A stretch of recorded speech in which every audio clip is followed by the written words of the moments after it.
because the situation is overwhelming, then I have this declaration.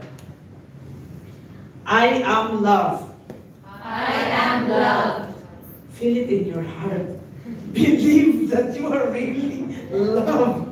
These are not just words, but you really have to believe that, okay, I am loved. I know I'm loved by the King.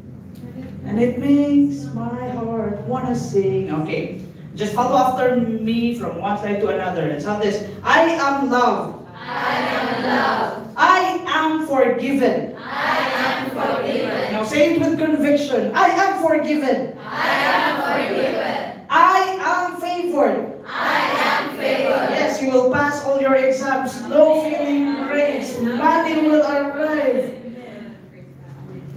I am fruitful. I am fruitful. Yes, we break barrenness in this place. We are all fruitful in Jesus' name.